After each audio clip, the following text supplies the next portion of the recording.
Let's talk a little more about this phrase, the no thing.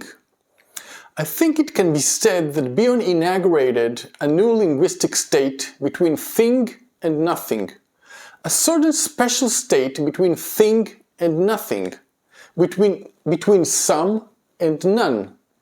In fact, he takes the word nothing, the English word nothing, and separates it into two words, no and thing. And sometimes even adds the no thing. He converts the nothing into something new, which has existence. On one side it is not nothing, and on the other side it is not a thing, it is not something, it is not something that exists as an object. It is an intermediate category. He says there's an intermediate state between nothing and something. Not only this, he says that precisely this specific category, the ability to sustain it in the mind, is of immense importance in our mental health, in our ability to develop, to study, meet reality, conceive ourselves, and makes it more possible to get nearer to the movement of union with O. That is, only if this state, this contact with the no thing, can be endured, meanings can be constructed, all kinds of creative processes that take form can happen, and not just rigid definitions that stifle development. I think it's beautiful that he inaugurated this category from a linguistic point of view, because when there is a linguistic entity, it helps us to sustain its real parallel at the mental level. And that seems important to me with all the fascination we have of things, of stuff, of things, of concrete objects, of possessions, of appropriating things, of possessing, of studying things, holding things, collecting things, and also our opposite tendency to often say, it's nothing. Bion points to an intermediate state and its importance in mental health. It is a state that we cannot grasp as if it were something, and we cannot annul as if it were nothing. He refers to a mind that can sustain a specific tension without collapsing into absolute or closed definitions. It is a mind that can hold that if someone is not in favor of something, it does not necessarily and automatically mean that they are against it. For example, if someone doesn't think like us politically, it doesn't necessarily mean they belong to the opposite camp. Not identifying with a policy does not make someone automatically a traitor. Another example is if someone is not religious, they're not necessarily secular.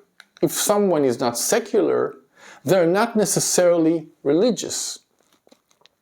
In the same way, the no thing allows us to play with different psychological conceptualizations. For example, it is possible to refer to narcissism as a certain inability to bear the no thing. Whoever is very preoccupied with their own value or thinks of themselves as if they were something, if they don't manage to maintain themselves as such, they collapse into feeling nothing. So they have to desperately keep up the effort, receive applause again, and become someone. Because if they don't make it, there's a serious risk of becoming nothing. They cannot maintain the intermediate state of no thing. A state where if someone isn't perfect, it doesn't necessarily mean they are worthless. Hypochondriasis can be another example. If something in the body feels different, it does not necessarily mean a disease. Enduring what is not something is the ability to stop in the middle without immediately reaching the opposite pole.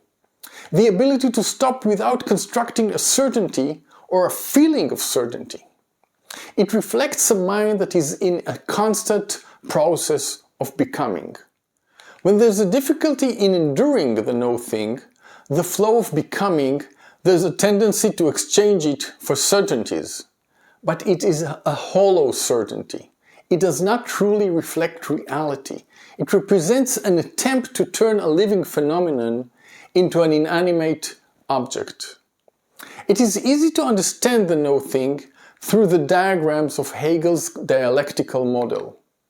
Hegel spoke of thesis, antithesis, and synthesis.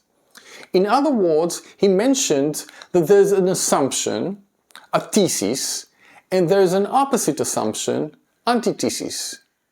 And if we engage enough with these two entities, a synthesis is conceived, a super assumption that contains or generates movement between the two previous assumptions. One of the most beautiful diagrams is that of being and nothing. And here we see that there's an arrow of becoming, being conceived, emerging. That is, when we can tolerate the dialectical tension between there is and there is not, between something and nothing, we can be in a process of becoming, of conception, of constant emergence.